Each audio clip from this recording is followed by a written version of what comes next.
Capítulo 19 do livro do profeta Isaías diz assim: Peso do Egito, eis que o Senhor cavalga sobre uma nuvem ligeira e entrará no Egito, e os ídolos do Egito serão movidos perante a sua face. E o coração dos egípcios se derreterá no meio deles, e eu incitarei os egípcios contra os egípcios, e cada um lutará contra o seu irmão, cada um contra o seu próximo, cidade contra cidade e reino contra reino. E o espírito dos egípcios se desvanecerá dentro deles. E destruirei o seu conselho, e eles consultarão aos seus ídolos, aos seus encantadores, e os que invocam espíritos familiares e os seus mágicos. E entregarei o Egito nas mãos de um senhor cruel, e um rei feroz dominará eles, diz o Senhor Deus dos exércitos. As águas do mar faltarão, e o rio se esgotará e secará. E se esgotarão os rios, e exalarão um mau cheiro, secarão as correntes dos canais do Egito, e os juncos e as canas se murcharão. A relva que está junto do rio, junto às ribanceiras do rio, e tudo o que foi semeado junto ao rio se secará, será arrancado e não subsistirá. Os pescadores também gemerão e suspirarão todos os que lançam anzol ao rio, e desfalecerão os que estendem redes sobre as águas. Os que trabalham em linho fino e os que tecem panos brancos serão confundidos, e eles serão discriminados em seus feitos e se entristecerão todos os que fazem açudes e lagoas para peixes. Certamente são nécios os príncipes de Zoan, o conselho dos sábios, conselheiros de Faraó se embruteceu. Como, pois, a Faraó direis: Eu sou filho dos sábios, filho dos antigos reis? E onde estão agora os teus sábios? Anunciem-te agora, ou informem-te do que o Senhor dos exércitos determinou contra o Egito. Loucos se tornaram os príncipes de Zoan, enganados estão os príncipes de Nofe. Eles farão errar o Egito, a pedra angular das suas tribos. O Senhor derramou no meio dele um espírito perverso, e eles fizeram errar o Egito em toda a sua obra, como bêbado quando se revolve em seu vômito. E não aproveitará o Egito obra alguma que possa fazer a cabeça, a cauda, o ramo ou o junco. Naquele dia serão os egípcios como mulheres, e temerão, e tremerão, e temerão por causa do movimento da mão do Senhor dos Exércitos, porque ela há de se mover contra eles. E a terra de Judá será um espanto para o Egito. Todo aquele a quem isso se anunciar se assombrará por causa do conselho que o Senhor dos Exércitos determinou contra eles. Naquele tempo haverá 5 cidades na terra do Egito que falarão a língua de Canaã e que farão juramento ao Senhor dos Exércitos. Uma será chamada Cidade de Destruição. Naquele tempo haverá um altar para o Senhor no meio da terra do Egito, e um monumento será erguido para o Senhor na sua fronteira. E será por sinal e por testemunha ao Senhor dos Exércitos na terra do Egito, porque clamarão ao Senhor por causa dos seus opressores. E ele lhes enviará um Salvador e defensor que os livrará. E o Senhor se dará a conhecer ao Egito, e os do Egito conhecerão o Senhor naquele dia, sim.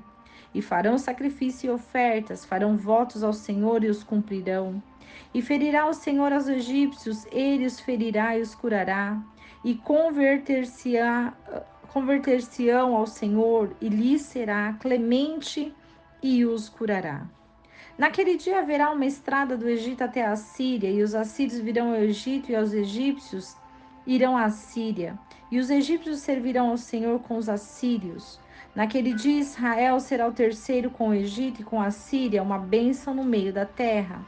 Porque o Senhor dos exércitos os abençoará, dizendo: Bendito seja o Egito, meu povo, e a Síria, obra das minhas mãos, e Israel, minha herança. Capítulo 19 do livro do profeta Isaías vai falar sobre a terra do Egito. Quando os hebreus saíram da escravidão, eles passaram pela terra do Egito. e eles sabem o que é estar na terra do Egito. A terra do Egito fala sobre uma terra que, assim como um bêbado que se envolve em seu vômito, o Senhor derramou um espírito perverso sobre essa cidade, sobre o Egito. E falar sobre a queda do Egito é falar que o Egito pratica idolatria. E o que é idolatria? Idolatria simboliza tudo o que eu adoro acima de Deus.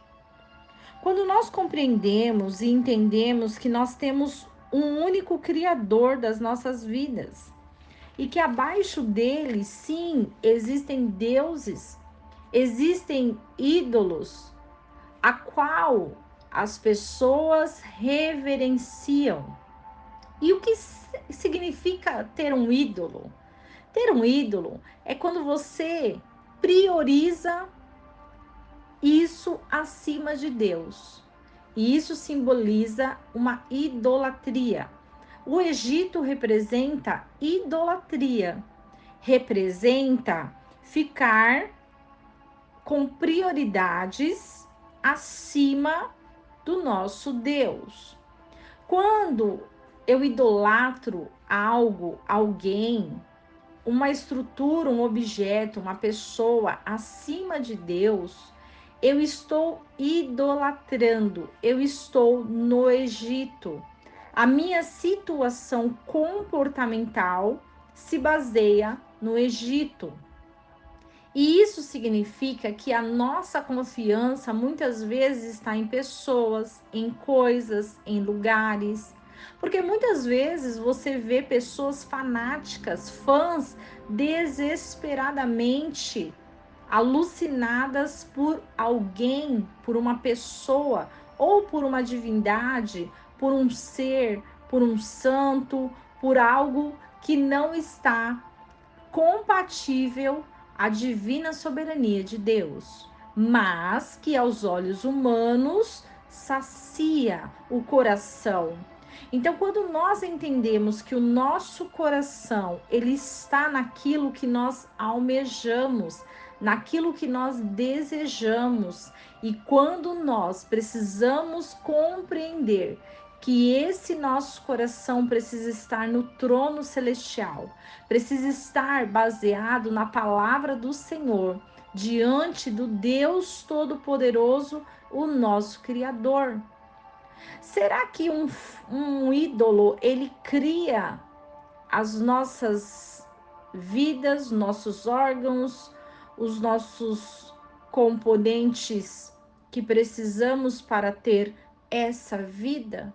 Não. E por que eu vou adorar algo que não me deu o fôlego de vida, algo que não me deu os órgãos, algo que não me deu sangue, algo que não me deu todos os meus sentidos, algo que não me ativa a viver a cada dia disponível para servi-lo? A nossa maior função é sair do Egito. E quando nós saímos do Egito, nós compreendemos que nossa idolatria, seja ao homem, seja aos filhos, ao marido, aos pais, aos líderes espirituais, aos objetos que nós temos, ao dinheiro, ao ídolo cantor que nós temos, ou seja ele quem for, a uma amizade. E quando nós saímos do Egito, nós vamos para um outro patamar, nós vamos para um outro nível espiritual. E quando nós chegamos ao nível espiritual onde Deus quer nos capacitar, nós entendemos que o Egito ficou para trás. E essa é a maior queda do Egito. É quando nós deixamos de adorar aquilo que é superficial para adorar aquilo que é espiritual, aquilo que é firme, aquilo que nos dá força, aquilo que nos regenera, aquilo que nos levanta, porque somente o Senhor tem poder de levantar as nossas vidas. E como eu sei que isso é verdade? porque o Espírito Santo revela na minha alma que eu não preciso depender de ninguém. Claro que o Senhor usa pessoas, que o Senhor usa coisas para ajustar a nossa vida, para que nós possamos usufruir daquilo que Ele fez para nós. Mas, em primeiro lugar, nas nossas vidas está o Senhor.